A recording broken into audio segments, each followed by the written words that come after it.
bombastas. Y bueno, pues me invitaron que dicen que querían comer, de esta comida.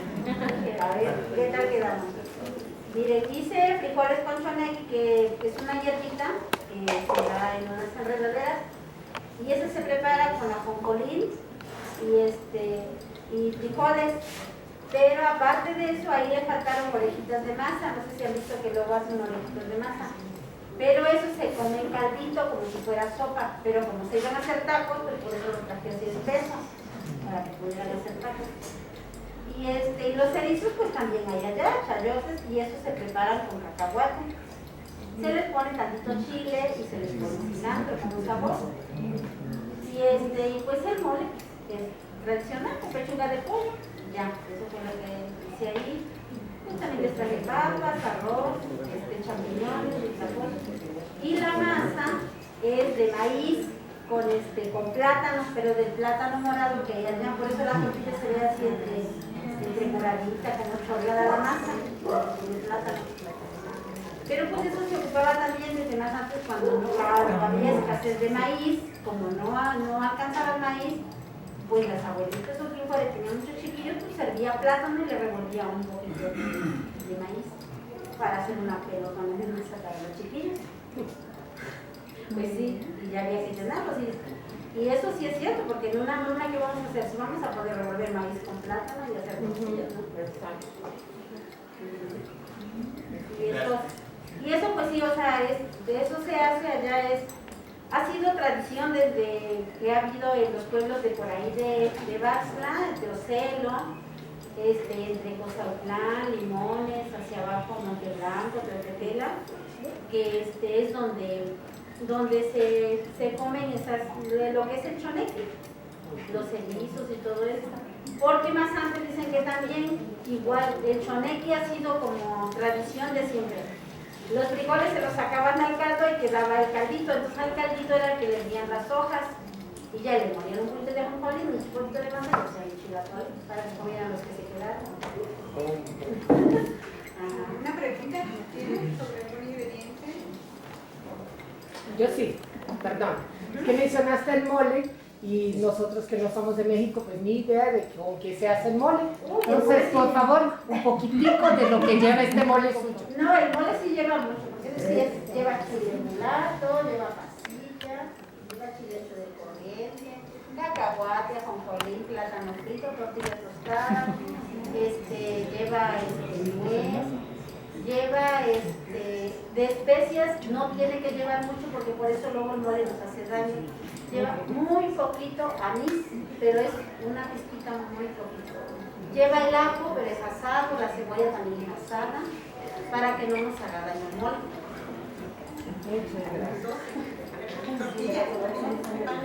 Tortilla tostada, lleva galletas de las manzanitas fritas, también lleva el mole. Chocolate. Y si le quiere uno pone para limpiarlo, un piloncillo. Esa es la comida de fiestas. Ajá. Eso lo hace uno en cualquier las fiestas que hay, por lo regular, acostumbramos a hacer mole y arroz. Con chile rellenos también.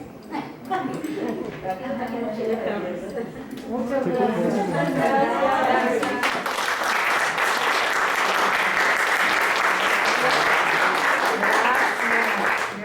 Sí, estuvo delicioso. Ya tenemos energía para seguir. Bueno, muchas gracias. Bueno, y estamos aquí en el Orquidario. La doctora Rebeca, que es investigadora del CITRO, es la coordinadora aquí en el Orquidario. Entonces, voy a comentarles dos cositas del Orquidario para que sepan qué es, ¿no? Cuál es su función, y ya, continuamos. Pues muchas gracias, bienvenidos ahorita y cuando quieran. En el orquidario, pues prácticamente el objetivo es la reproducción de especies amenazadas de orquídeas, en énfasis con la vainilla. Tenemos muchos tesistas que están trabajando con especies amenazadas, pero promoviendo pues su uso sustentable. O sea, sí, estamos trabajando con comunidades, reproduciendo orquídeas, por un lado, y por otro, apoyando a la policía ambiental, que aquí en México se llama Profepa. Ellos decomisan plantas del mercado que no es legal, porque hay muchas personas que solamente depredan del bosque y venden, pero aquí nos llegan, con eso hemos formado nuestra colección y de ahí de las plantas madre pues hacemos in vitro, trabajo in vitro para hacer reproducción in vitro. Entonces hemos trabajado desde hace muchísimos años, sobre todo con David Moreno hace años, y con Bere que está por allá. Entonces todos ellos han generado tesis y siguen generando tesis. Bueno, en colaboración también algunas que estamos trabajando de importancia médica con la vainilla, que estamos trabajando con la doctora Leti y con Oli. Entonces hay muchos temas interesantes que se cruzan. Las orquídeas dan para mucho, como ustedes saben, desde su punto de vista ornamental, pero también medicinal, ritual y muchas otras cosas. Y la vainilla pues es una de nuestras orquídeas de la que tenemos mucho orgullo por el uso, que ha sido un uso prehispánico en México desde hace mucho tiempo, y pues en eso estamos trabajando. Cualquier cosa que tengan interés, pues nos vamos a estar comunicando también. Ok, entonces para seguir hablando, me toca moderar esta parte. Entonces vamos a empezar con Alejandra González. Gracias, Ale. Entonces con su tema, creo que si me muevo se pierde, para que tú calla, ¿no?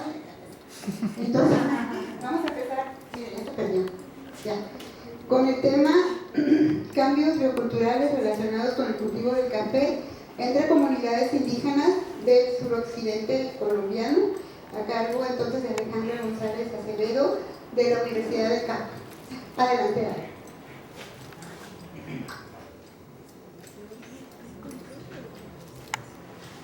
Ahí está, el control, creo que es ese. Ese, ajá. Y no sé cómo estaban llevando el tiempo. Había unos papelitos. Llevaban a los 7 minutos y les... Con un teléfono le pones 7 minutos y suena la alarma y ya eso implica que quedan 3 minutos. Buenas tardes, mi nombre es Alejandra González Acevedo, yo soy administradora ambiental de formación, tengo una maestría en gerencia ambiental, doctora en ciencias ambientales y les vengo a presentar los resultados de mi estancia postdoctoral con el grupo GELA. Mi estancia postdoctoral la dirigió la profesora Olga Lucía Zanabria. Bueno, el cultivo de café en comunidades indígenas colombianas, sobre todo, ha empezado una modificación de los agroecosistemas, de tradicionales a modernos, pero luego, como vamos a ver, ha existido una reconversión de modernos a tradicionales.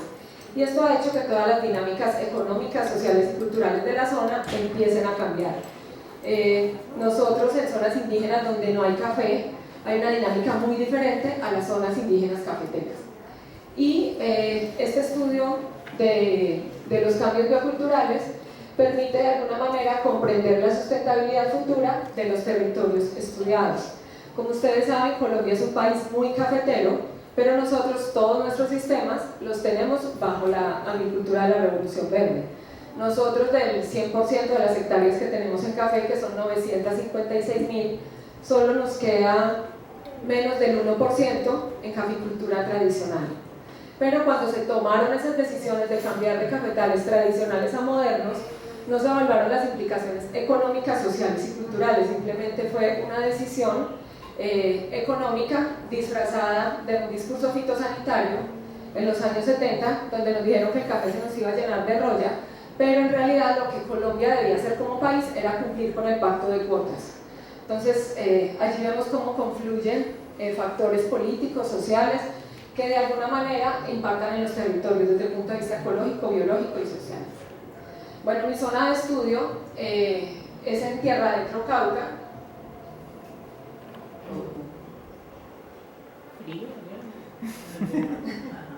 ¿Cómo se llama? De lado. El Cauca está al suroccidente de Colombia y mi zona de estudio, que es la región, el territorio ancestral de Tierra Adentro, comprende los municipios de Páez e Insá. Son suelos de cenizas volcánicas principalmente, donde se da el café. Es un parque arqueológico desde 1945, porque es patrimonio de la humanidad. Allí existen hipogeos, que son como unos hallazgos funerarios que son únicos en el mundo. Principalmente están los indígenas Nasa, los cuales tienen sistemas de producción tradicional, pero también se han generado organizaciones sociales como ONGs y cooperativas para poder vender este café diferenciado en mercados internacionales, Hay unos procesos de desarrollo endógeno muy interesantes y en este territorio confluyen lo que los economistas llaman economías premodernas y capitalistas. Entonces tenemos todavía prácticas como el trueque y la minga, pero también vemos que son indígenas que venden a Japón. O sea, tenemos toda la gama o toda la historia de la economía allí representada.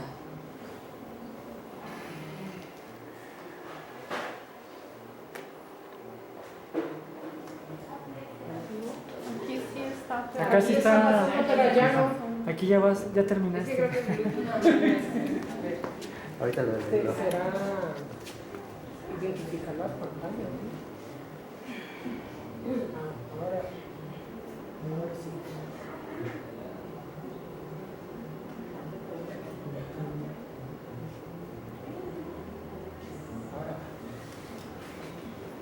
Bueno, este trabajo está precedido por otros trabajos que ha realizado el grupo GELA y la doctora Sanabria, como su tesis de maestría de manejo vegetal en agroecosistemas tradicionales de doctoral, su tesis doctoral de Tierra Adentro Cauca, mi tesis doctoral, la cual también dirigió la doctora Sanabria, sobre valoración de la sustentabilidad de los cafeteros del centro y suroccidente.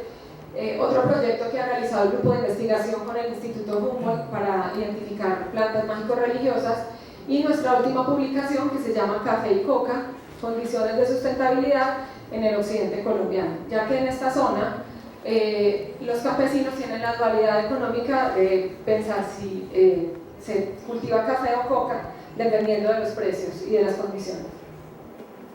Bueno, para esta investigación etnográfica, etnoeconómica de los estudios bioculturales, hicimos una línea de tiempo en donde permitimos o donde pudimos comparar las decisiones que tomaba la organización, si eran autónomas, enajenadas, apropiadas o impuestas. Más adelante muestro los resultados. También hicimos registro de los cambios en el uso del suelo de la región de Tierra Adentro, con la cartografía disponible que existían mapas oficiales 2006-2012, en donde analizamos el territorio, identificamos los patrones de uso, analizamos la causalidad de ese cambio de uso y seleccionamos 10 productores tradicionales para, a través de fotografía aérea, poder evidenciar cuáles eran en micro sus sistemas de producción de café. También hicimos un análisis de redes en donde se identificaron las relaciones de compra y de venta, quiénes son las organizaciones sociales y qué tipo de relaciones tienen. Bueno, como resultados, esta es nuestra línea de tiempo. Entonces encontramos que el café llega al Cauca en 1847, de la mano de los jesuitas. En 1880 empieza ya una caficultura de Pancoger principalmente. En 1900 llega a Tierra Adentro, es decir, que es una zona cafetera de muchos años. Y a partir de allí ya se empiezan a crear los comités departamentales de cafeteros. Ya en los 60, o sea, todo este tiempo tuvimos arábigo, caficultura muy tradicional, borbones, arábigos. Ya en el 60 empiezan a introducir variedades un poco más modificadas, como el café caturra. En los 90, mucho más tarde que en el resto de Colombia, ingresa la variedad Colombia Tierra Adentro. En el resto de Colombia, como les decía, por ese discurso fitosanitario empieza a entrar en los 70, pero esta zona ha sido una zona de alto conflicto armado. Entonces, ha permitido que se conserven también esos cafetales tradicionales porque no ha podido llegar el técnico de la Federación de Cafeteros hasta la fecha. Luego ocurre un cambio muy trascendental en estos territorios y es un terremoto avalancha en 1994 que hace que se dinamicen esas economías rápidamente. Llega Cooperación Internacional Europea y con ello empieza el cabildo a tener un poco más de protagonismo y se crea una asociación de cabildos para que ayuden a tomar las decisiones de qué va a pasar con su territorio, y a partir de eso, como vemos, ya son más decisiones autónomas y apropiadas. Miren que al principio eran decisiones muy impuestas y enajenadas, y luego ya empezamos a tener decisiones mucho más propias en el territorio. Sin embargo, pues hay otras que son ajenas a la voluntad, como la llegada de variedades. Hay una plaga de roya en Colombia que lo que hace es que dinamiza estas zonas, porque como todavía tenían rezagos de otro tipo de caficulturas y de sistemas de policultivo, la roya no les pega tan duro. Entonces esto hace que en el eje cafetero de donde yo soy, que es Caldas, Quindío y Risaralda, que es el centro del país, haya un bajón en la caficultura. Estas zonas tienen como un nuevo aire. Bueno, frente a los cambios del uso del suelo encontramos, desde el punto de vista convencional, que existen unos cambios negativos, es decir, que se han perdido hectáreas en la caficultura. Pero cuando uno va a la zona de tierra adentro, se da cuenta que es una zona mucho más cafetera. Quiere decir que se está acabando la caficultura, pero la caficultura intensiva, es decir, de monocultivo. La caficultura que está debajo del dosel del bosque no se registra a partir de cambios en el ciclo, porque estamos bajo del bosque. Entonces es una caficultura en la cual se registran como áreas ganadas en bosque, pero en realidad es que tenemos café allá abajo. Estos son los cambios de uso de suelo por vereda. Estos punticos azules significan que ganamos bosque o caficultura tradicional, y los rojos son una tendencia en algunas zonas como a seguir con la caficultura intensiva. Otro hallazgo fue que nosotros coexistimos en un mismo predio, pueden existir hasta 5 sistemas de producción de café. Nosotros seguimos un poco la clasificación de Moguel y Toledo, en los que clasifican los cafetales, y encontramos que hay hasta 5 tipos de cafetales diferentes, es decir, un propietario lotea su finca y dependiendo del mercado al que pueda acceder, tiene un microsistema productivo de café. Entonces ellos me dicen, este es por ejemplo, que está debajo del bosque para vender a Juantama, que es la cooperativa, y este se va para Japón, este que está medio a pleno sol se va para la Federación de Cafeteros, para las tasas Juan Valdés, y así va buscando mercados. Esta red de nodos y relaciones, como ustedes ven, aquí es muy densa, es donde están todas las organizaciones indígenas y ONGs internacionales que llegaron para fomentar el desarrollo local. Entonces tenemos Juantama, parte de la alcaldía, Nasaquiba, Nasachacha, y la mayoría son alianzas comerciales, también hay muchas institucionales, y también hay, en este punto están las alianzas, es decir, que son relaciones no formales para la compra y venta de café. Finalmente, entonces estos cambios bioculturales están relacionados en lo ecológico con una transición de bosques naturales a policultivos, luego a monocultivos y luego otra vez a policultivos de café. Ha habido también ese cambio hacia lo moderno, también acompañó todos los productos del policultivo, es decir, también se cambiaron las variedades de maíz y de frijol, pero con el retroceso hacia los policultivos volvieron a aparecer las variedades nativas de maíz y de frijol. En cuanto a lo social, hay unos procesos migratorios de cambio de mano de obra, se cambia el rol de agricultor a caficultor y hay unas nuevas organizaciones, y desde el punto de vista económico hay combinaciones de economías precapitalistas, hay una inserción de los cafeteros al sistema de créditos, hay mucho dinero circulante en los territorios y hay una garantía de compra de la cosecha de café como ocurre en todo el país. Muchas gracias. Agradezco al doctorado en Etnobiología y Estudios Bioculturales por aceptarme en esta estancia postdoctoral, a la doctora Olga Sanabria, al profesor Diego Macías, a los asistentes de investigación que me ayudaron a hacer todo este trabajo en campo, al semillero de investigación también, que a partir de ellos y del trabajo de los chicos se pudo realizar parte del trabajo, y mi estancia postdoctoral fue financiada por MinCiencias, que es el Ministerio de Ciencias, a través de la convocatoria 5618. Muchas gracias.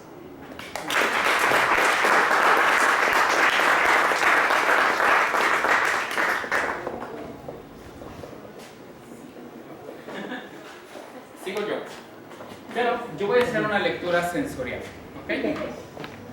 Entonces, esto de la lectura sensorial es que les voy a pasar unos chocolates, que es la forma tradicional de 1540 como se hacía.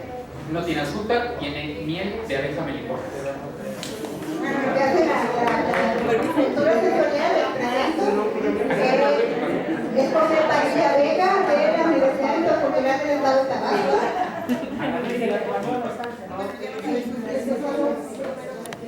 Melipón, melipón.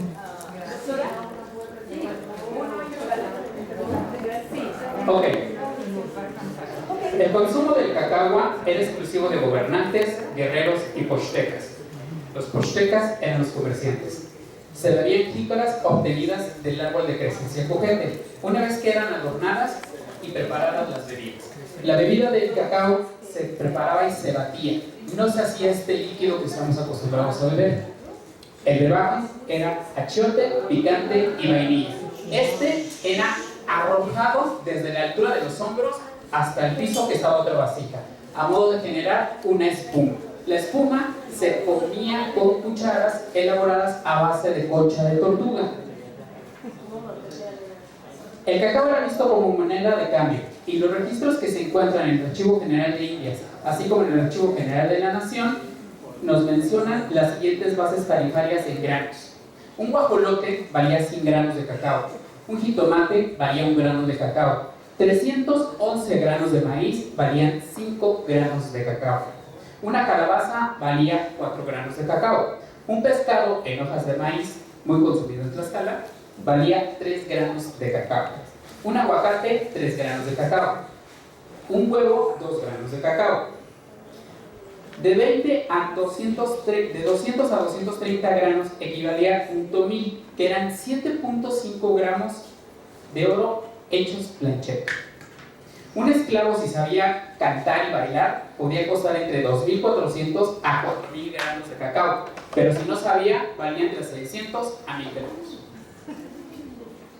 Se cree que el emperador Moctezuma poseía un almacén con 960,000 millones de almendras. Bernal Díaz del Castillo indicó que más de 2.000 recipientes de chocolate con espuma eran destinados únicamente a los soldados del rey de los mexicas. El cacao era tan importante que incluso se llegó a falsificar o manipular para hacerlo pasar como de buena calidad. Esto era posible ya que no todo el cacao se ocupaba para la bebida. Las semillas vanas se pasaban por agua caliente y se hinchaban. Después se revolcaban en cenizas y pasaban por buenas. Otra manera de falsificar era hacer copias de la semilla de aguacate o tallarlas. También se llegaron a ocupar masas oscuras que eran ocupadas para rellenar la cascarilla de cacao que ya se había ocupado. Se llegaron a instalar bancos de verificación de cacao. El verificador del cacao aplastaba el grano de cacao para ver si era bueno o malo. Si bien los españoles en la conquista se sentían muy orgullosos de la acuñación de su moneda, en los primeros años fue minimizado por los indígenas, ya que cuando se les pagaba con moneda metalizada, estos la tiraban. La vuelta dio incluso en el año de 1536, que se empleó el grano para pago incluso de los españoles, ya que la moneda metalizada que tenían era insuficiente para todas las transacciones que se tenían. Entre los años de 1545 a 1555, el valor asignado fue de 200 granos enteros a 230 granos no del todo enteros, equivalentes a un tomil. Hoy en la actualidad es escuchar incluso común decir a la gente de Tabasco: ¡ya cayó el cacao!, haciendo referencia al cobro de los días de laburo. ¿Por qué el cacao se ocupó como moneda? Bueno, esto podría ser debido a las características nutricionales, que mucho está estudiado. Tiene un 11.5% de proteína. También existía la posibilidad de controlar el flujo del cultivo de los árboles. En estudios recientes se dieron cuenta que existían plantaciones de cacao controladas únicamente en sitios ceremoniales. Por ejemplo, ahora, muy cerca de la selva de Cobá, Quintana Roo, un sitio cargado de un valor económico, político y espiritual, se encontraron fechas con carbono 14 de 1000 a 1400 años después de Cristo. Biológicamente, la semilla del cacao puede ser controlada también, ya que es recalcitrante, es decir, deja de ser viable en muy corto tiempo, máximo 5 días después de haber sido extraído. En la actualidad se dice que el cacao y el maíz son la doble raíz para los mexicanos. Incluso se tienen 13 bebidas sagradas en la zona de la Chontalpa. Pero, ¿cuál es en la actualidad la cosmovisión del cacao, el cacaután y el cacautero? Esa es la pregunta. Aunque se cree que el cacaután, al igual que en las selvas, actualmente vive en la luz. Estos son espíritus de la naturaleza. Se cree que han habitado la tierra desde antes que los humanos. No son malos ni buenos, solo son traviesos. Pero hay que dejarles ofrendas como miel, tabaco y el shish del pozol, para que se mantengan quietos. Si una persona se desorienta en el campo, se dice que lo jugó el duende. Las ofrendas deben de ser en donde se encuentran las plantas del cacao, pero estas deben de ser diferenciadas entre machos y hembras. Y cuando se encuentra una planta macho y otra hembra juntas, es ahí donde se tiene que poner la ofrenda. El evento relacionado con la fertilidad es el parto, y todos lo sabemos. En la cosmovisión del Consejo Indígena Nactinjá mencionan que el origen del cuerpo físico y espiritual es la base del maíz y el cacao. El maíz rojo es para la sangre, el blanco es para los huesos, el negro es para los ojos y cabello, el morado para el corazón y el amarillo para la gordura. Así se creó el cuerpo material y el aliento de la vida lo da el cacao, el ajao, Dios. El espíritu de una persona que va a nacer debe de ser dotada con esta bebida de atole y maíz. Entonces tenemos que darle a la persona que va a parir un atole para que se dote de ser y cuerpo a la nueva persona en este plano terrenal y espiritual. Para el sincretismo del cacao se dan 2 ofrendas y estas se hacen dos veces al año, relacionadas con los eventos de floración y cosecha. La primera se hace en el mes de junio, temporada de inicio de lluvias, y es la ofrenda de la disculpa. Se le pide perdón al cacao si no se manejó, se le pide perdón si no se supo compartir con los animales, se le pide perdón si se derribaron árboles. La de noviembre es la del agradecimiento, y tenemos que poner énfasis en decirle en qué vamos a ocupar la cosecha. Por eso es importante incluso hablar a los dioses. La tableta quemada o la ofrenda del cacao para el altar maya se pone en el centro. Cuando se pone el grano, se habla en un plano espiritual y terrenal. Cuando se pone la tableta, se pone entonces en un plano terrenal. Y cuando se quema, se le habla al espíritu. En el altar maya es en forma circular, representando la comunidad, y el grano de cacao va en el centro. Después siguen los maíces. El altar se divide en los 4 puntos cardinales. A donde sale el sol se pone el maíz rojo, que es la espiritualidad y se relaciona con las deidades de los animales, el Echnequén, los aluches. Y hacia donde se pone el sol se ponen los maíces negros. Estos representan el cuerpo físico y se coloca todo lo que lo alimenta. Al norte se pone la lluvia y es la conexión con la paz que allí se encuentra. Se ponen las bebidas. Y por último, al sur se colocan los aromas, lo que construimos con el pensamiento y todo lo relacionado al viento. Y en los espacios que quedan vacíos se coloca todo lo que se obtiene de la milpa y el cacaotal. Es importante mencionar que ningún altar es igual, todos cambian, así como cambian las energías de trabajo y lo cosechado. Es allí, en los altares, donde se hace presente la autoctonía alimentaria de las mujeres y los hombres para tener caminos blancos, floridos y cantados. La cosecha del cacao se hace de manera colectiva y se forma un punto importante en la parcela a la que se le llama quebradero.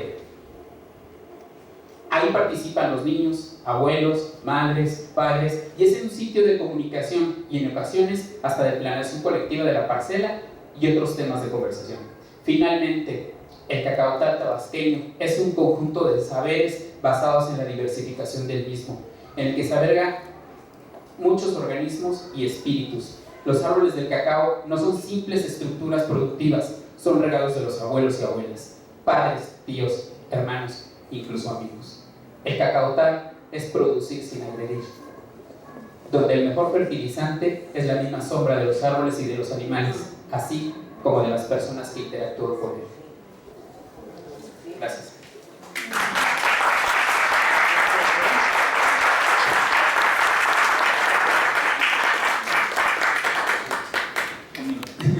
El cacao que están comiendo ustedes es un cacao que cultiva mi familia, mi esposa, mi hijo y yo, lo hemos hecho también nosotros. Este cacao es de almendra blanca, son los cacaos criollos. Solamente existe el 10% de todo el cacao del mundo es de almendra blanca. Y nosotros en México lo tenemos y es endulzado con miel de abeja para ustedes.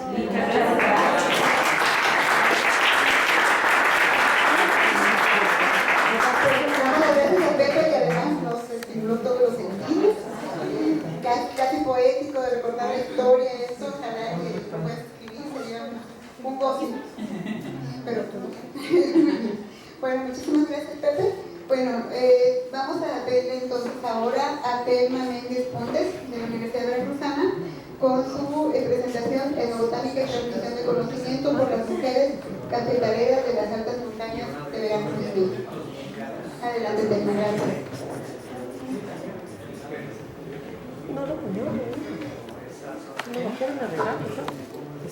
Sí, gracias. ¿Ya te comiste? Divino. Es que me atasqué.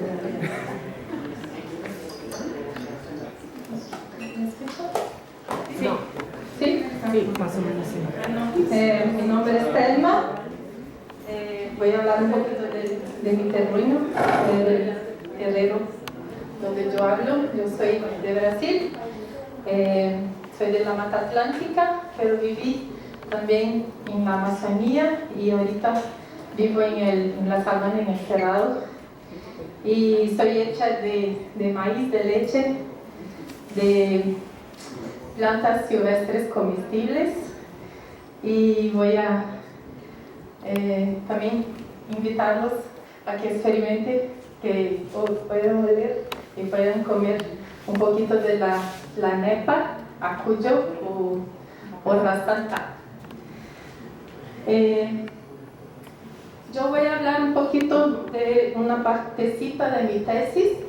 Mi tesis se titula Mujeres Cafeticultoras y Quelites, y ahí tengo un cenadito porque es una parte de la discusión. Aportaciones a la soberanía alimentaria en 2 municipios de las altas montañas de Veracruz. La ciencia aporta mucho sobre el conocimiento respecto a los quelites y las plantas silvestres comestibles, pero falta ainda un poco reconocer este espacio y estas manos que son a donde se hace la magia y a donde se hace toda la decisión de qué se va a comer y cómo se va a comer, ¿no? Y cómo se transmite estos conocimientos. Entonces mis preguntas de investigación van acerca de los saberes y experiencias de las mujeres cafetaleras, cómo contribuyen a la soberanía alimentaria y de qué maneras los alimentos recolectados también contribuyen a estas comunidades. Como objetivo general, entonces, comprender cómo las mujeres cafetaleras de Veracruz contribuyen a la soberanía alimentaria, y lo que voy a presentar para ustedes es un poquito de esta parte de analizar las experiencias prácticas de saberes de las mujeres en torno a los quelites y alimentos recolectados. Esta es la organización que estoy trabajando, se llama Vida C, y las mujeres tienen 2 marcas, una de café, Fencafé, y otra de medicina herbolaria, Mujer Pesana. Aquí es donde están ubicadas, en estas 4 municipalidades, pero yo solo trabajé en Cozautlán y Ixhuatlán. Mi trabajo es de investigación transdisciplinaria, que lleva 3 fases. No voy a entrar en detalles, pero solo para que sepan. Y estas son los productos que voy a sacar y lo que voy a hablar con ustedes hoy. Ya tengo estos 3 primeros, ya casi preparados, y este es lo que voy a trabajar a partir del final de este año. Cuando empezamos el trabajo, lo primero que sacamos fue ese ensayo en coautoría con 8 mujeres cafetaleras de la organización, y también una propuesta de justicia epistémica. Y en este ensayo sacamos lo que es 6 principios de la soberanía alimentaria para estas mujeres, y que demuestra que el trueque, la recolecta, la salud integral y su dimensión espiritual contribuyen a alcanzar la soberanía alimentaria. Este capítulo del libro, que ya está en fase de revisión, habla de la recolecta de alimentos y medicinas, los aportes a la soberanía alimentaria, y el artículo que estoy trabajando ahorita, que se está intitulando Manos que bordan servilletas de soberanía, habla también de la recolección, pero también de la salud integral y del trueque como contribuyen para la ampliación del concepto. Y el artículo 4, que voy a presentar un poquito, las ideas bases es aportar al conocimiento género específico sobre las hierbas silvestres comestibles en México, los saberes etnobotánicos de las mujeres cafetaleras y cómo se está dando la transmisión intergeneracional del conocimiento. Para esto visité 16 familias cafetaleras. Hice entrevista, recogido y recolecta de alimentos. Hicimos recetas de varios platillos con estas plantas y hice listados de plantas con toda la familia y dibujo de los espacios de recolecta.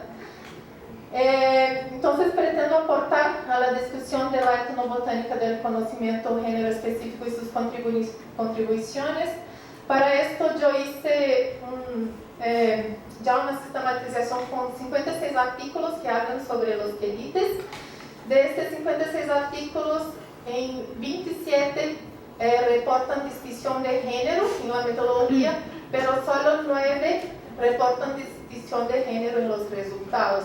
Y aquí están a donde están ubicados la mayoría de los estudios, que es en Veracruz, en Oaxaca y en Chiapas. Y también pretendo aportar los datos sobre el conocimiento respecto a los alimentos y medicinas, pero hacer esto desde la mano con el feminismo campesino, porque es como las mujeres se identifican, ¿no? De los saberes etnobotánicos, entonces a partir de las entrevistas, los datos que tengo de los espacios de recolecta y sembrío son las características de estos espacios, sus sentimientos y emociones, como cuida y maneja, y a dónde recolecta, ¿no? Y la definición de ellas de quelites y recolecta, porque es distinta de la definición de la ciencia. Sobre los platillos, tengo los ingredientes, los utensilios y cuidados, quién las enseñó, las propiedades medicinales si hay, y también historias, sentimientos y emociones que todo esto implica. Y de los alimentos recolectados, cómo ellos identifican, cómo contribuye a la salud y los cuidados. También tengo mapas de Wikiloc, donde las plantas están señaladas, ¿no? Tengo el punto geográfico de todas las plantas, fotos para subir a la página de iNaturalist para hacer la identificación, los dibujos de los espacios que ellos hicieron y los listados que hice con las personas de la casa. Y para la transmisión del conocimiento también la entrevista de cómo, quién, dónde, entonces hacen toda la identificación, el acto de recolectar, los cuidados, los platillos y todo el sentir y pensar al respecto de estos procesos, ¿no?, de transmisión del conocimiento. Y agradezco, tengo tiempo todavía, que quisiera pasar solo un poquito más de fotos, entonces ahí algunas fotos de haciendo los platillos de comiendo. Aquí fue una feria de trueque que fui con doña Clara. Ella llevó esta canasta con café y maracuyá y volvió con grande parte. Esta aquí es la mesa de todas las cosas que volvió con el trueque y los platillos que hicimos. Aquí la hormiga, la chicatana, el mole que pudieron comer y algunos hongos que ellos recolectan. También visité una señora que hace las ollas de barro, doña Félix. Entonces toda la conexión de las ollas con el barro y el cafetal también. Y siempre acompañado con las niñas, las hijas y las nietas. Aquí con la foto.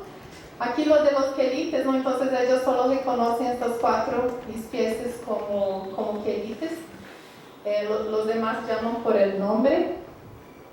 Y todos los platillos y alimentos cosechamos entonces 58 alimentos y hicimos 69 platillos. Muchísimas gracias.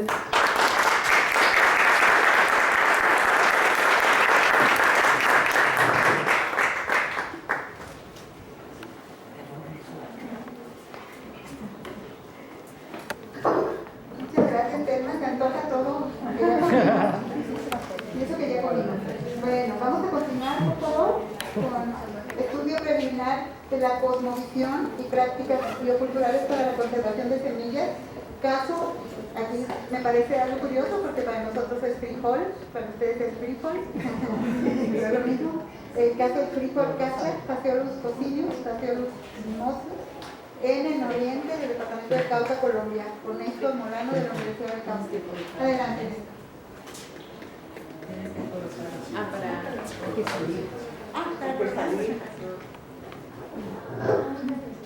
Un minuto. Ya está corriendo tiempo. ¿A dónde está? Bueno, muy buenas tardes. ¿Cuál es el tuyo? ¿Cuál es el tuyo?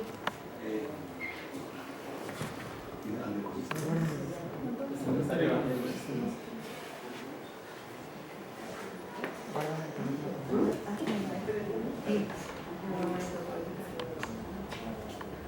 Bueno, muy buenas tardes para todos. Soy docente de profesión, biólogo, docente de la institución que acaba de llamar la secundaria, ¿no? En el colegio participamos en diferentes trabajos y procesos y pues ahora en estos tiempos he iniciado el estudio de doctoral planteando y articulando lo que se ha trabajado en el territorio con la comunidad indígena frente a la conceptualización que nos puede dar el doctorado desde la ciencia de acá que en la universidad pueda pues, brindarnos. El trabajo y estudios se llamaría Estudio Preliminar de la Conservación y Prácticas Bioculturales para la Conservación de Semillas, caso frijol cacha. Se llama en las especies Phaseolus coccineus y Phaseolus mimosus, en el municipio de Tolivio, resguardo de San Francisco, Tolivio, Tacuello, en el departamento del Cauca. Eso queda al norte. Sigamos, por favor. Los objetivos, uno de los objetivos pues, que tiene el proyecto es trabajar por el buen vivir, ¿cierto? En las comunidades indígenas, en este caso particularmente, pues para la zona del norte del Cauca, el resguardo del pueblo Nasa, trabaja sobre este principio.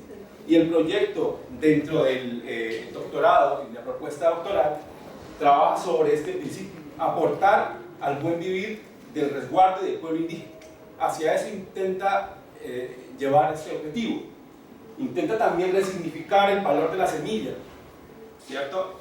Resignificar el valor de los diálogos, de saberes entre la misma comunidad y entre las comunidades que están alrededor del territorio. Igual también apoyar a la autodeterminación, porque las comunidades muchas veces no conocen como en sí la diversidad desde Occidente. ¿Ya? Claro, tienen su uso y manejo propio, la forma de identificarlas, pero esta diversidad dentro de las especies, el catálogo y tal, de la diversidad no se conoce. Conociendo esta diversidad, nosotros podemos apoyar desde la academia, podemos apoyar desde las instituciones educativas del territorio, desde la secundaria, a esos procesos.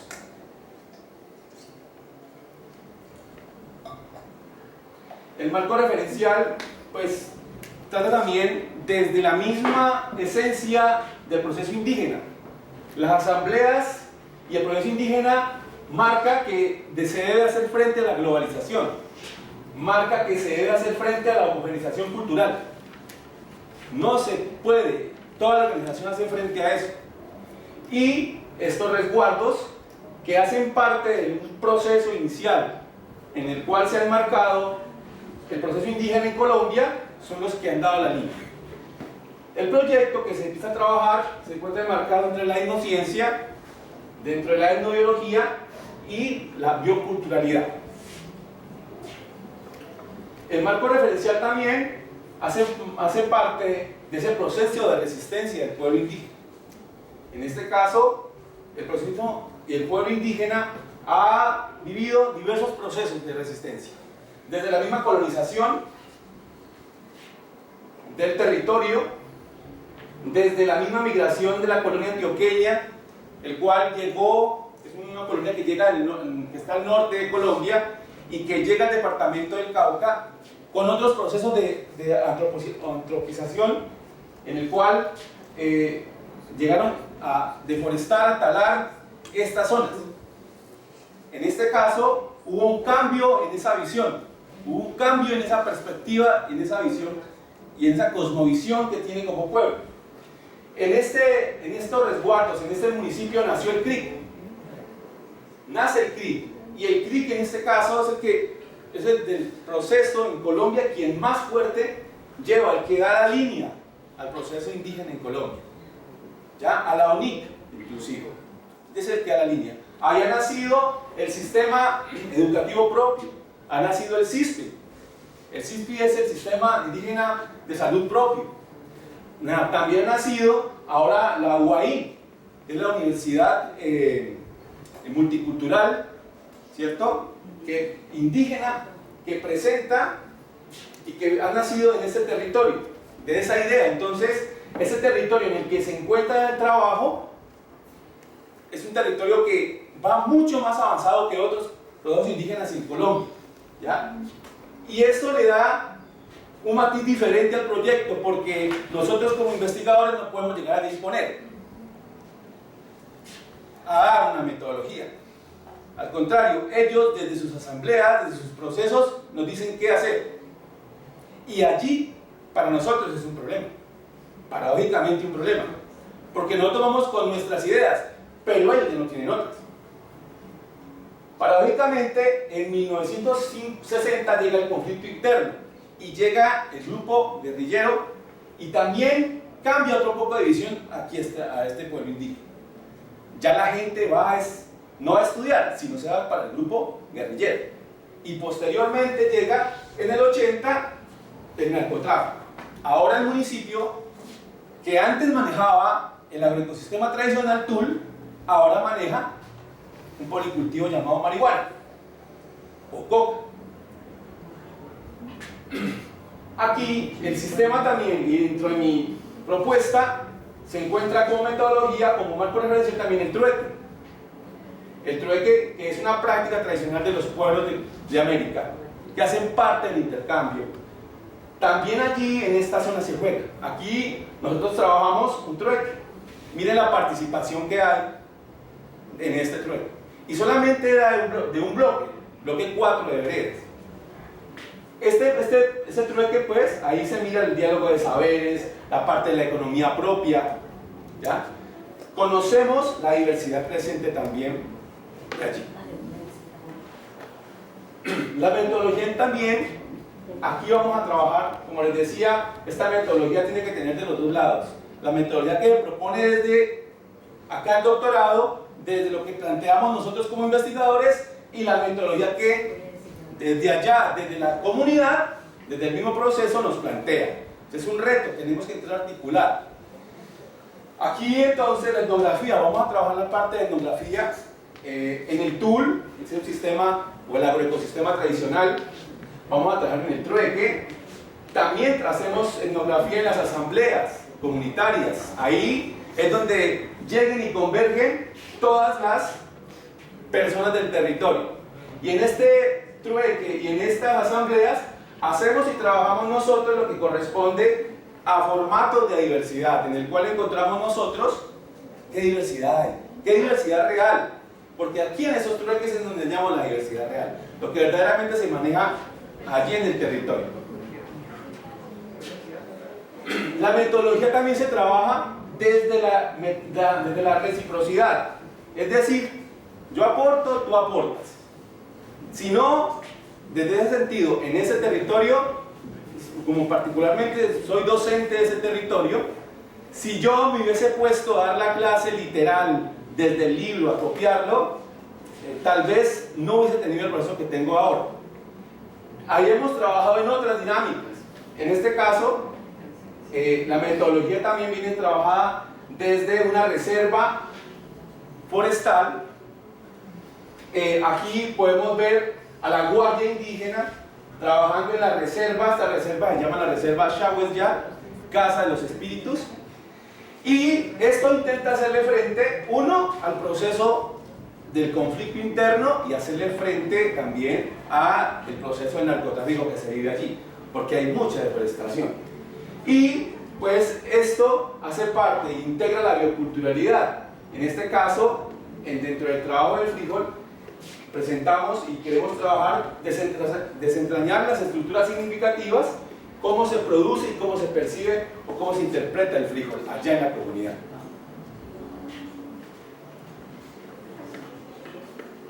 Vamos cerrando. El mapa, entonces aquí está ubicado el mapa. Los resultados preliminares. Bueno, pues dentro de los trueques manejamos nosotros, se han hecho 3 trueques, esta diversidad, 180 especies generales, ¿cierto? De esas, 80 especies son comestibles, plantas medicinales 67 especies, de las que hemos podido logrado registrar, y las plantas ornamentales, 37 especies. Sigamos. Lo que corresponde al frijol cacho. Ya se acabó el tiempo.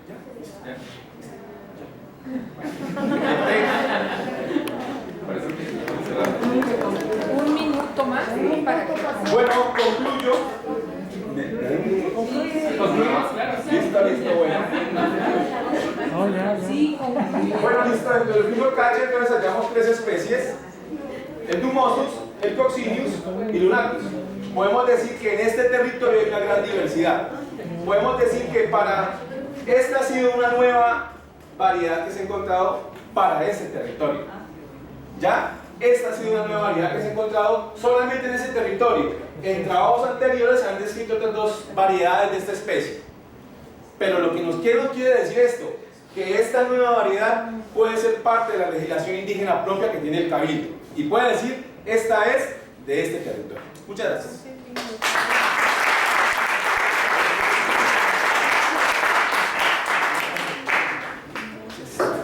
Muchas gracias, Mel. Bueno, vamos a continuar con no sé si también necesita la ayuda, lucha de la conservación, tejiendo vínculos culturales para la conservación de la agrobiodiversidad en el resguardo indígena de Puracé, departamento de Cauca. Y bueno, presenta un grupo, presenta a Lina Esmeralda Córdoba Ávila, Jordi,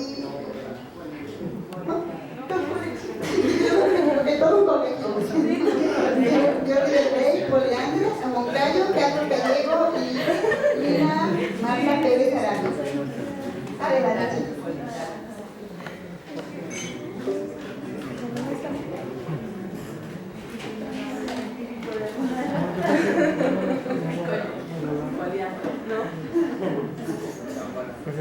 Bueno, buenas tardes a todos y todas. Mi nombre es Jordi Borley Polindara Moncayo. Pareciera que fuera como un equipo de colegio, pero pues no es. Es un proyecto que es macro y que se están manejando varias líneas de investigación, desde la biobotánica, la agrobiodiversidad, la gnosología, la sustentabilidad. Entonces vamos a presentar así, digamos, en términos generales, algunos de los resultados que se enmarcan en este proyecto que se denomina la Gigapucha de la conservación, teniendo vínculos culturales para la conservación de la agrobiodiversidad en el municipio de Puracé, Cauca, Colombia. Entonces, partamos explicando qué es la gigrapucha. La gigra, ¿cierto?, hace referencia al tejido que se realiza a mano de esta mochila. Y la pucha refiere no al significado que quizás aquí haya, ¿cierto?, no es una grosería, sino, digamos, al proceso de tejido social y de conocimiento que no tiene fin. Y ese fin, digamos que no solamente me está hablando del pasado, ¿cierto?, sino también del futuro, de esa generación y de esa brecha generacional, de la cual, digamos, la comunidad ha manifestado una preocupación en términos de la agrobiodiversidad para la conservación. En este sentido, la gigapucha, digamos que nace como esa iniciativa de una conservación in situ, ¿cierto?, de la agrobiodiversidad, pero también de esos valores bioculturales en las comunidades indígenas de la Cauca. Estos sistemas han mostrado una adaptabilidad, pero es necesario también desde la academia hacer una valoración para poderlos fortalecer en estos ámbitos desde el grupo de etnobotánicos latinoamericanos y el Cabildo Indígena de Coconulco, en el marco de un convenio, ¿cierto?, que se ha hecho la Universidad del Cauca y el resguardo indígena con las respectivas autoridades, donde se unen estos esfuerzos de investigación porque cuando se habla de Higirapucha es un tejido social, pero también es un tejido entre sociedad, ¿cierto? O sea, cultura y academia. Eso es Higirapucha, ¿no? Es seguir tejiendo entre eso y se establece un diálogo pues, de saberes en ese proceso. Entonces, el planteamiento del problema, pues digamos que ya varios de ustedes lo han mencionado desde distintos enfoques de análisis, es la revolución verde, ¿cierto? Que ya sabemos que no funciona bien desde los años 60-70. Hay una simplificación de estos policultivos, ¿cierto? Un monocultivo, entonces hay que valorarlo, hay que fortalecerlo y hay que, desde la academia, decir, vea, esto funciona por esto, que son los resultados que más adelante vamos a presentar. La pérdida de germoplasma, ¿cierto? Nativo y criollo, la brecha generacional que ya la habíamos mencionado, y nace la pregunta que dice, ¿pueden ser los sistemas tradicionales como una experiencia de conservación in situ? Una estrategia sostenible, económica, ¿cierto? Social y ambientalmente que aporta al mantenimiento de estos servicios ecosistémicos de la biodiversidad. ¿Cuáles son los objetivos? Generar una estrategia para la conservación in situ de esta biodiversidad que sea sostenible ambiental, económica y socialmente y que provea los servicios ecosistémicos para la conservación de la biodiversidad. Aquí se va a elaborar un diagnóstico, ¿cierto? Un estado de esta agrobiodiversidad, evaluar su sostenibilidad, correlacionar esos dos factores, ¿cierto? Establecer una estrategia de revitalización y diseñar e implementar un plan piloto de recuperación de la agrobiodiversidad, que era un poco lo que comentaba hace ratos el compañero Néstor, ¿cierto? Con lo de los frijoles, los maíces y toda esa variedad, esa agrobiodiversidad es lo que es importante y de una u otra forma hace que estos sistemas sean resilientes al cambio pues, climático y a esa conservación in situ.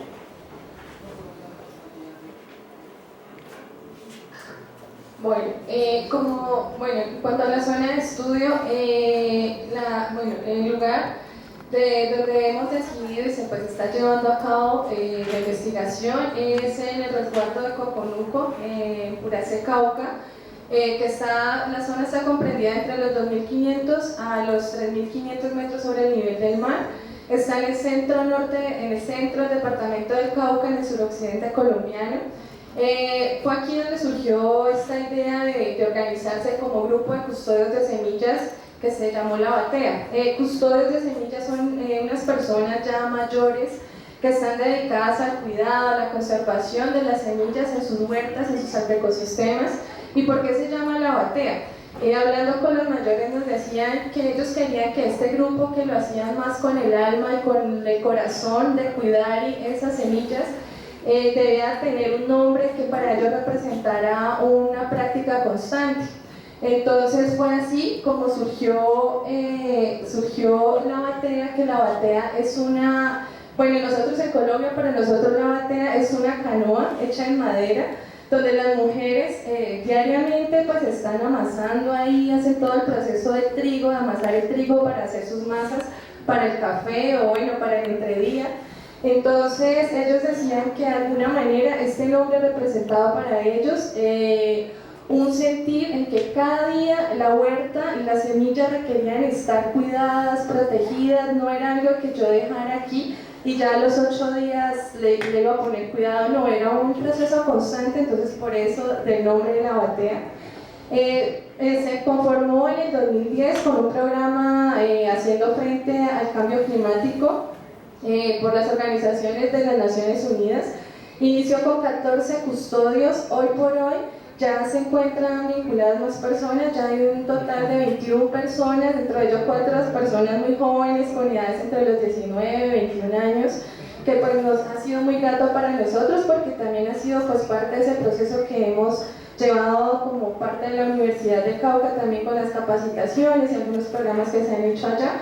Y también es de resaltar que esta red surge también como una forma de proteger esos espacios de vida, que son lo que significa la huerta para ellos. No por nada, algunas de las personas dicen, en esa huerta está nuestra vida, están las semillas que son mis hijas. Ellos incluso las catalogan como sus hijas, como esos seres queridos que deben cuidar y que deben proteger. Bueno, entonces,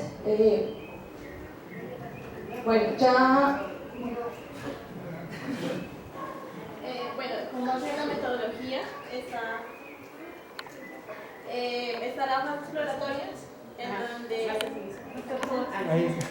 fase exploratoria, en donde al principio fue la presentación del proyecto con el cabildo, y posteriormente, que fue aprobado, empezaron los recorridos de campo para conocer las huertas, el espacio, el territorio y a los custodios, para continuar con el trabajo de campo, en donde fue guiado bajo el Código de Ética de Etnobiología, donde se hicieron entrevistas semiestructuradas, perfiles ipsométricos, se realizaron talleres y capacitaciones con los custodios, talleres con los niños del resguardo de Puracé de séptimo grado, donde se trataron temas de agrobiodiversidad, de hongos, de tradición oral, y se hicieron actividades como los minervarios y comunicarnos con los niños. Continuando con la sistematización y análisis de información que están en este proceso, donde por parte de los integrantes del proyecto han estado mostrando y socializando los resultados con la comunidad. Bueno, y dentro de este proyecto grande, buscamos ver, pues, vieron la pregunta problema, si es sostenible ambiental, social, económicamente hablando. Entonces, cuando vamos a ver lo que hay en las huertas tradicionales, en estos espacios de vida, donde están cultivando amigablemente con el medio ambiente, donde ya no utilizan químicos, donde han recuperado muchas variedades de papa, por ejemplo, antes tenían una o dos variedades, ahora tienen más de 50 variedades. Entonces nos preguntamos también, ¿será que en esas huertas los animales juegan un papel importante? Están conservando las semillas, están conservando el espacio de vida, pero nunca se plantearon si los animales también los iban a conservar. Entonces dijimos, vamos a ver qué pasa con los animales. Entonces utilizamos una metodología bastante sencilla, con una red de niebla en cada huerta. La monitoreamos de las 6 de la mañana a las 12 del mediodía, un punto de conteo en cada huerta para ver cuántas aves llegaban al lugar, la identificación de los cantos y la observación directa para conocer esa comunidad de las aves. Después caracterizamos los murciélagos también, redes de niebla, pero lo utilizamos en la noche obviamente. Y para identificar las prácticas de conocimiento, uso y manejo de la fauna, lo que hicimos fue entrevistas semiestructuradas y observación participante y recorridos guiados para conocer cómo se manejaba o qué papel cumple la fauna dentro de las huertas tradicionales. Bueno, en cuanto a los resultados de las semillas encontradas en el territorio, pues según los datos que podemos observar, es un gran número de semillas las que hemos colectado. Por ejemplo, de la papa, 21 semillas colectadas, 7 nativas y 14 criollas. Aquí queremos también, pues, compartirles dos fotos de dos de los custodios, de los mayores que cuidan las semillas en el resguardo. En la segunda foto está uno de los comuneros que ha sido muy activo y nos ha colaborado mucho, es Osvaldo Quilindo, y en sus manos tiene la batea, de la cual les mencionábamos, donde allí hace todo el cuidado de las papas. Bueno, este es un mapa que también se ha podido hacer con los datos obtenidos en campo, y aquí recoge la información por custodio, cuál es la semilla más frecuente o la más custodiada en sus huertas. Entonces, pues aquí un poco como manera de comentar. Y vamos concluyendo, por favor. Vamos concluyendo. Bueno, tenemos por aquí un artículo publicado, vienen otros, ya se están preparando. Aquí está el título para que si quieren consultarlo, pues lo lean. En cuanto a los animales, resulta que están conservando las semillas, sí, pero también se conservan animales. Entonces encontramos 15 órdenes, 31 familias, 83 géneros, 104 especies. De esas hay 6 que están amenazadas, hay 6 que son migratorias boreales, o sea, vienen desde el norte, pasan por Colombia y en estos ecosistemas paran a descansar. Bueno, no les cuento más porque no hay tiempo, pero encontramos también muchos mamíferos voladores, aproximadamente 5 especies en estas huertas tradicionales, algo bastante novedoso porque son sistemas altoandinos, ecosistemas altoandinos fríos, y no hay muchos reportes de este estilo. Bueno, prácticas de uso y conocimiento hay muchos, recogimos muchos nombres comunes propios de la zona, de los cuales después se los vamos a transmitir a los jóvenes, a las nuevas generaciones. Usos y manejos como tal, encontramos bastante. Bueno, por cumplir con el tiempo, pues no nos queda sino agradecerles a ustedes por habernos invitado, y por aquí agradecerle a la comunidad que ha sido parte fundamental de todo este estudio. Entonces, muchísimas gracias por habernos escuchado.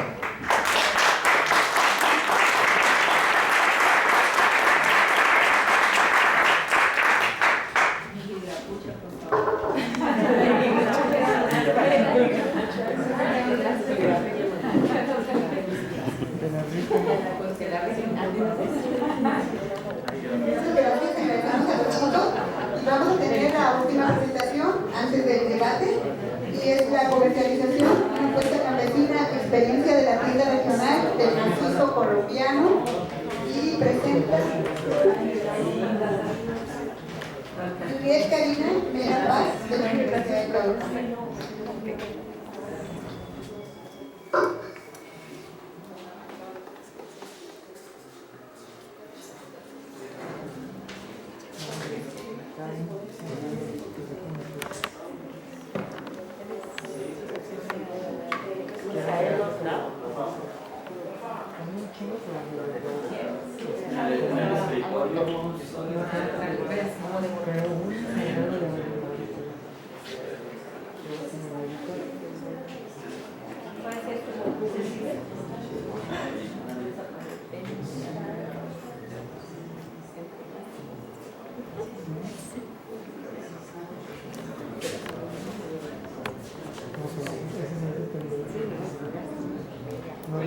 Hola, buenas tardes. Hola. Bueno, yo soy Juliet, yo soy economista, tengo una maestría en administración y mi trabajo de campo siempre fue en la ruralidad. Y pues mi línea de formación no me permitía comprender las dinámicas que se presentaban en las comunidades campesinas, indígenas y afro de pequeños productores. Y entonces decidí incomodarme y cambiarme de facultad y por eso actualmente soy estudiante del doctorado. Bien hecho. Y pues voy a compartirles el día de hoy un ejercicio de resultado de un proyecto de investigación en el que trabajamos una construcción de una ruta a un sistema participativo de garantías. Me siento más cómoda sin el micrófono, qué pena. De pronto para grabar acá no importa. Entonces un poco más fuerte, Pablo. Vale. Entonces buscábamos hacer un sistema participativo de garantías que es una certificación de confianza, una alternativa que busca hacerle frente a la certificación de tercera parte, donde básicamente una firma externa va a una finca de campesinos a verificar todos sus procesos de producción, a decirles que si cumplen, que si son biodiversos, que si son orgánicos, que si son agroecológicos, pero ellos deben pagar una suma muy alta por esa verificación. Entonces, si de por sí son pequeños productores que tienen unas altas cadenas de intermediación donde les pagan un precio muy bajo, pues se vuelve muy complicado que además de eso deban pagarle a una certificadora por decirle que están haciendo las cosas bien. Entonces, el sistema participativo de garantías busca generar una estrategia de confianza entre el productor y el consumidor de manera directa. Y para eso construimos una metodología de 10 pasos.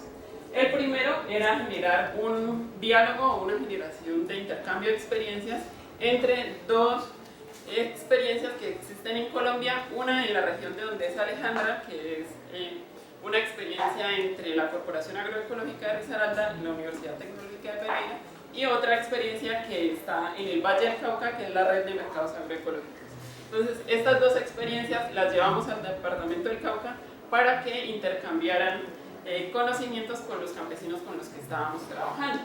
El segundo paso fue hacer una revisión bibliográfica de cuáles son las metodologías para construir una certificación de confianza que sea pues, acertada, contextualizada y demás. Principalmente revisando experiencias en Brasil, que es donde la agroecología ha logrado tener un mayor impulso a través de la política pública, cosa que en Colombia pues, no hemos podido lograr. Conociendo entonces esa revisión bibliográfica, esa experiencia que ya existe en Colombia, construimos lo que sería nuestro lineamiento para el sistema participativo de garantías nuestro. En ese plan de vida que realizamos, que los campesinos nos dijeran qué podemos prometerle al consumidor. Es decir, lo que hace la certificación de tercera es tener una metodología que construyen de manera externa, pero que no contempla las realidades que tienen las comunidades. Entonces, por eso ese plan de vida buscaba que el campesino pudiera decir hasta dónde puede llegar. Es decir, no podemos decir que son totalmente orgánicos, que son totalmente agroecológicos, pero sí podemos prometer que han avanzado y que tienen algunos adelantos en términos de llegar en algún momento a ser 100% agroecológicos. Entonces, en ese plan de vida prometíamos, bueno, rescatar la identidad campesina, promover una producción un poco más amigable con el medio ambiente, mantener la biodiversidad Y a partir de esos principios construimos entonces un equipo interdisciplinario, grupos de investigación de la Facultad de Agrarias, mi grupo de investigación que es de la Facultad de Economía y parte del equipo de la organización campesina. Entonces con ellos construimos unos instrumentos metodológicos de caracterización de finca, aspectos socioeconómicos, familiares, educativos y pues todos los sistemas agroforestales y productivos que se encuentran en las fincas. Sistemas principalmente caficultores, de producción ganadera y de producción forestal. Posteriormente hicimos esa aplicación de esos instrumentos metodológicos, inicialmente en cinco de las fincas de los caficultores. Vimos que los instrumentos habían fallado, que no resultaba, pese a que nos lo habíamos pensado 1.000.000 de veces, y que debíamos adaptar nuevamente esos instrumentos metodológicos porque teníamos una gran diversidad en términos de lo que eran las fincas. Es decir, unas tenían una especialidad, otras estaban más interesadas en términos de la producción solamente local, otra de producción totalmente diversa, entonces debíamos hacer instrumentos específicos para cada una de las fincas. En el CESU, entonces, validamos esos nuevos instrumentos, los aplicamos y establecimos cuáles serían los conceptos de certificación. Entonces podemos generar 3 tipos de certificación. Uno que es la certificación de productores totalmente orgánicos, otra que es la certificación para productores agroecológicos que tienen un enfoque más político que productivo, y una tercera certificación que es aquellos que están en transición, es decir, que han empezado a caminar pero que todavía nos hace falta para llegar.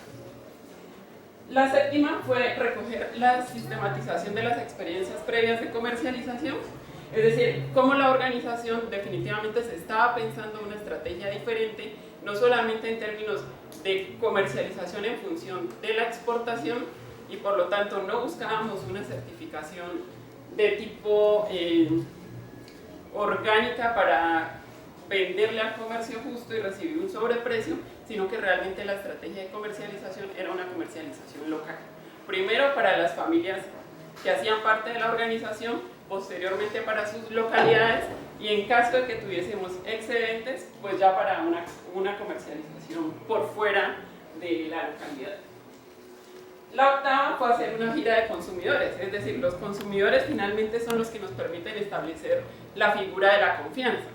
Entonces, la gira de consumidores permitía que en el espacio de mercado estableciéramos unas fechas para que consumidores interesados pudiesen visitar las fincas de los productores.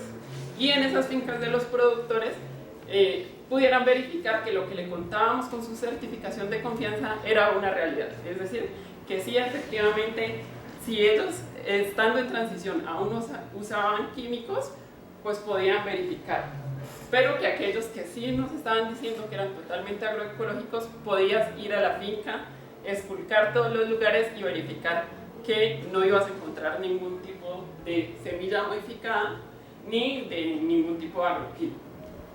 Y entonces, ya con el aval de los consumidores, procedimos a hacer las certificaciones de las fincas, donde pues cada finca y cada producto certificado tiene este loguito que está por aquí, que es el sello de confianza, donde pues lo principal es la figura de la mujer y las montañas, pues que es donde está la producción que realizan los campesinos.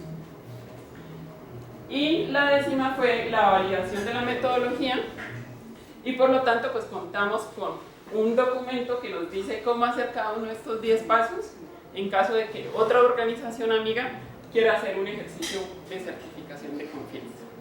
Entonces, bueno, eso era lo que les quería comentar el día de hoy. ¿Y qué nos puede prometer esa certificación? Esta es la foto de la gira de consumidores.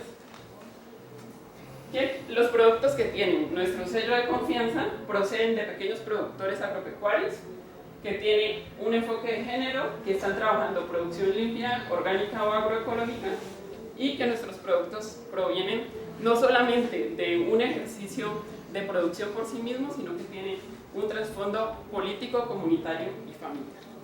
Muchas gracias.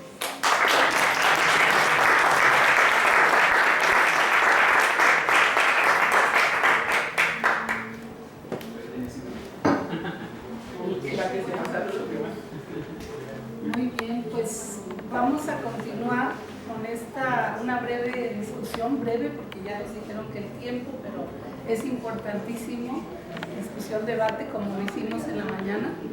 Y sobre estas pláticas y toda esta información que nos dieron los colegas, los compañeros, ¿tienen preguntas?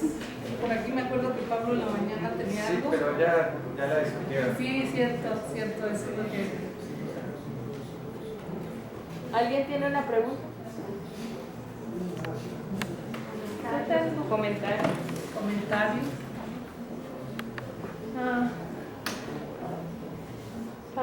Para ella, disculpe, no me olvidé su nombre. Julián. No, es que en Brasil yo también participé de un sistema participativo de garantía en Manaus, que se tardó 7 años para que alcanzáramos desde el principio hasta el final a tener el celo de certificación. Quisiera saber si en Colombia hay alguna intervención desde el gobierno al respecto de esto, porque tenemos en Brasil, y lo que hace con que el proceso se tarde más.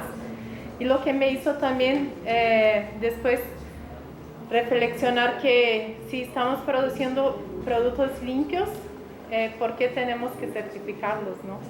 Entonces también hacer este cuestionamiento. Bueno, lo que nosotros alcanzamos a revisar en términos de la bibliografía fue que precisamente la certificación de confianza tenía como actores principales los productores, los consumidores, una entidad de gobierno y una universidad quien era quien facilitaba como todo el ejercicio técnico.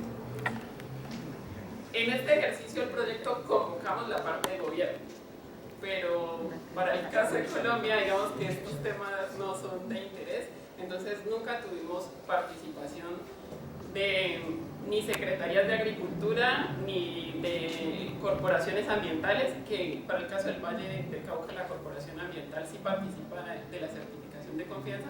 Entonces, para el caso de este SPG solamente está los consumidores, los productores, y como universidad somos los facilitadores de los instrumentos metodológicos de la aplicación y de la sistematización de la información.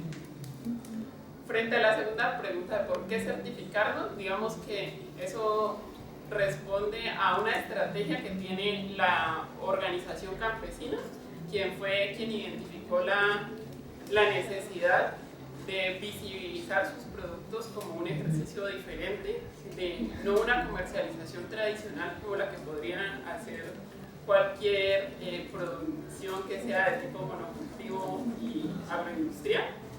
Y la única forma de decir que no estás vendiendo solamente un producto, sino que hay un proceso, es con un diferenciador, que en este caso es la certificación. Sí hay un avance en términos de que hay una propuesta de ley de agroecología para el caso de Colombia, pero está en debate y no le vemos muchas posibilidades. Al menos en esta actual legislatura, no sabemos si posteriormente. Sí, gracias. ¿Podría comentar algo?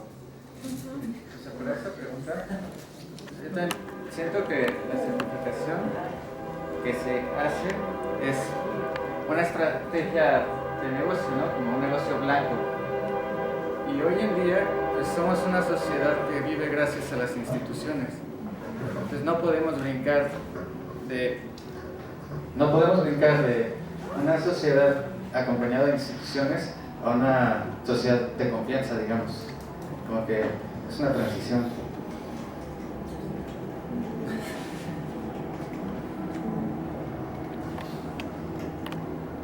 ¿Qué piensan al respecto?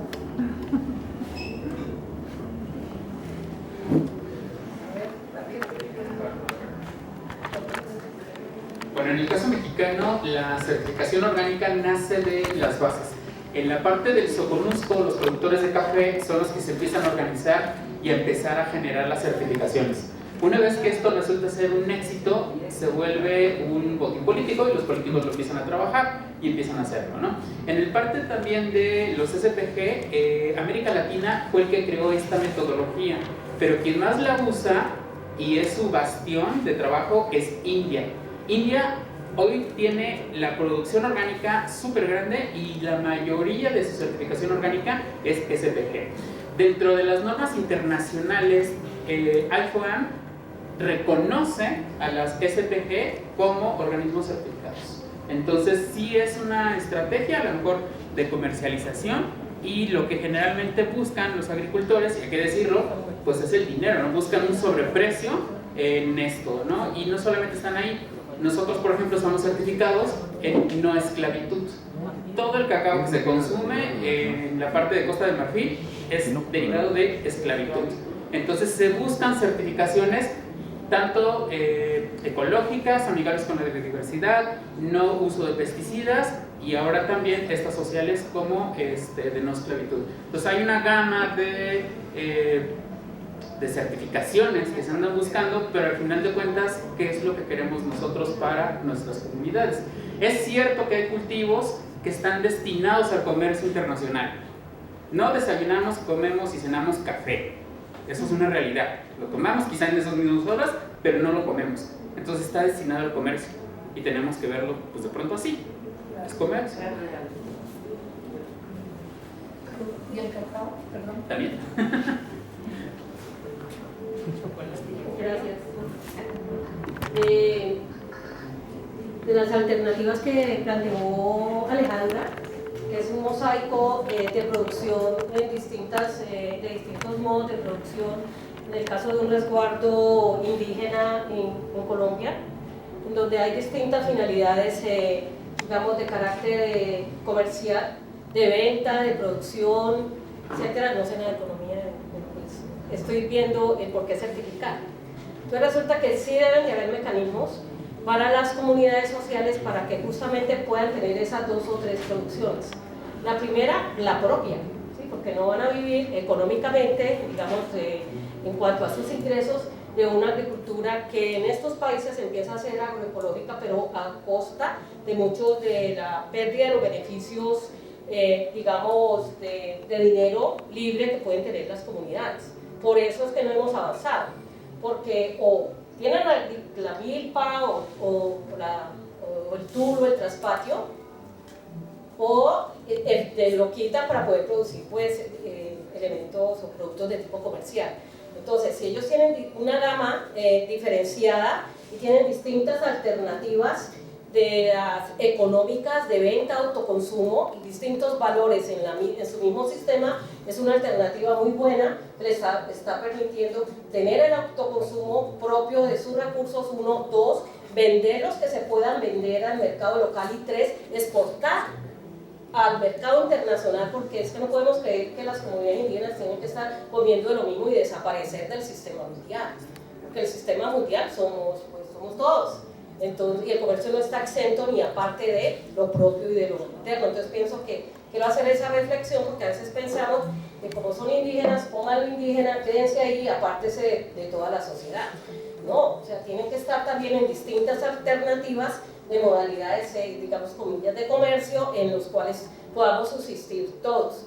Entonces, es muy importante la certificación. En estos momentos, distintas certificaciones en las cuales que sea que limpio, que sustentable, que no sé qué, porque es que eso en otros países tipo Europa, miran qué dice ahí, que dice que no son esclavos, que son mujeres, que eso es orgánico, que vienen de tierra adentro, ese tipo de cosas le está dando ahora una marca, comillas, importante en la sustentabilidad del planeta. Entonces considero que esas 3 opciones, o 4 o 5, son importantes en sentidos de comercialización.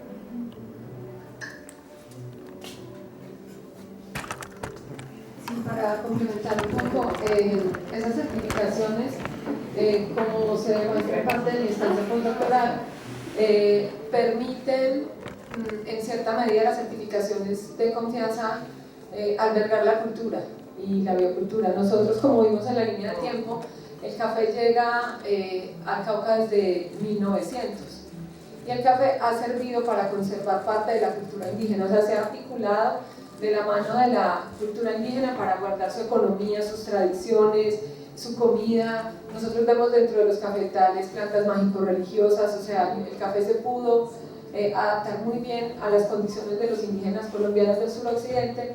Entonces el café, nuestro próximo libro se llama El café como producto biocultural de las comunidades indígenas, donde demostramos que el café es un aporte a esos valores bioculturales, y el sobreprecio pues no lo vamos a desechar, y de alguna manera aporta a esa organización indígena autónoma. Ese sobreprecio no llega a la Federación Nacional de Cafeteros, sino que ha llegado a las comunidades indígenas a generar procesos de desarrollo endógeno para crear independencia y autonomía, porque crear autonomía sin dinero es muy difícil. Entonces ellos han creado esas estrategias, y el café es el que se convierte en dinero en efectivo, como para nosotros el petróleo, que es la forma de transar con el mundo, pero está de una manera mucho más orgánica y sobre todo sostenible.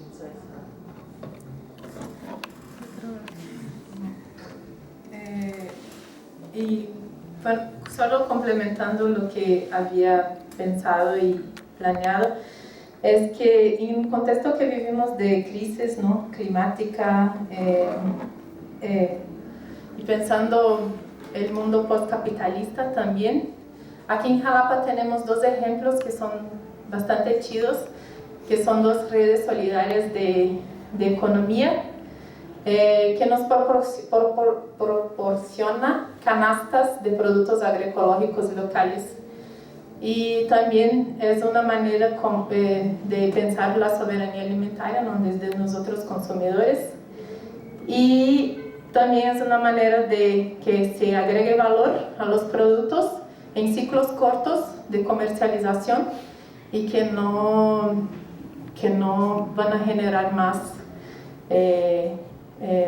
problemas, y también van a generar sueldos a los campesinos, ¿no? Y es una red muy bonita, una se llama La Gira, la otra se llama Pixcando, y se hacen procesos muy bonitos, muy comunitarios ahí adentro de estas dos redes. Entonces son otras maneras también de pensar todo este proceso de valorar lo que es el agroecológico, el orgánico, pero desde otras maneras, ¿no?, que no que no genere más problemas al mundo. Gracias. Muy bien, qué bueno que se reactivó esta discusión. Quizás la pregunta sería, dentro de las certificaciones, ¿qué más nos hace falta realmente, no? Y creo que lo que nos hace falta dentro de las certificaciones es una relación estrecha entre productores y consumidores. Sabemos que está, pero no es permanente. A veces decido comprar, a veces decido no comprar.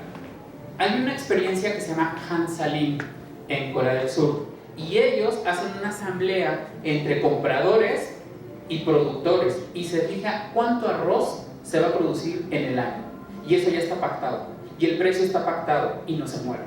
Entonces, dentro de las certificaciones aquí en América, nosotros hemos estado trabajando muchísimo, ¿no?, en las certificaciones, pero yo lo tengo y aún tengo el temor de que a lo mejor este año no exporto, si exporto me piden menos.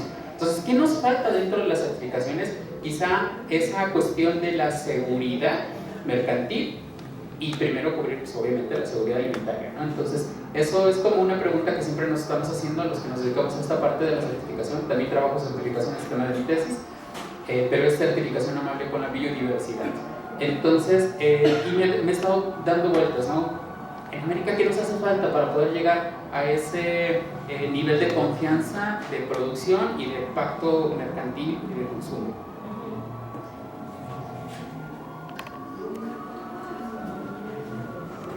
Hasta que nos regañen. Bueno, por ejemplo, algo exitoso que han hecho las comunidades indígenas del suroccidente a través de la organización Mantama es que no tienen muchas certificaciones compradas, sino que tienen clientes internacionales con los cuales hacen contratos de compra y de venta a un año. Entonces, los indígenas dicen incluso es más barato comprarle etiquete al coreano o al japonés para que venga, conozca nuestra finca, nuestro territorio. Él viendo certifica lo que yo hago, lo que yo digo, él en cualquier momento puede llegar y encuentra mi finca en estas condiciones. Pactamos un precio y yo le despacho el café. O sea, es mucho más simple de lo que nosotros a veces nos complicamos, y ellos tienen pequeños compradores en pequeños cafés en todo el mundo. Entonces también esas tiendas de café en Europa y en Japón tienen contratos con pequeños indígenas, y todos los agrupa la organización, la cual manda un contenedor de café a Europa y allí ya se distribuye entre ellos. Entonces son redes no informales, pero mucho más simples a veces de las que, por ejemplo, una maquinaria tan pesada como la Federación Nacional de Cafeteros no puede manejar. Entonces son prácticamente certificaciones boca a boca y de confianza, y se llevan la prueba o hacen, ellos primero mandan los granos, prueba de taza, es una taza buena y empiezan como a devolverse hacia atrás hasta que llegan, hacen la negociación y se llevan el café. Entonces son alternativas de sustentabilidad como no formales dentro de ese gran capitalismo que pide certificaciones y demás. A veces las han tenido, pero ellos me dicen, justo doctora, cuando me certifiqué con orgánico me pidieron la de las aves. Entonces son mercados también muy cambiantes y ellos han tratado de cambiar por esas certificaciones de confianza. Pues muy interesante la discusión y yo creo que aquí queda mucho por seguir, ¿verdad?, reflexionando y ver la forma en cómo a lo mejor nosotros académicos cómo se apoya estos procesos, ¿no?, sobre todo a nivel comunitario y de los campesinos. Yo creo que da para mucho, vamos a tener que parar por los tiempos, pero me pareció muy rico esto. Y una cosa que quería decir al respecto es que aunque la pandemia pues, nos ha dejado muchas cosas malas, entre las buenas es que hemos volteado a ver lo local, lo regional, y hemos volteado a otra vez consumir muchos de nuestros productos regionales, locales. Yo creo que eso ha sido algo muy bueno de este tiempo tan malo, ¿no? Muy bien, pues aquí damos por terminada esta parte.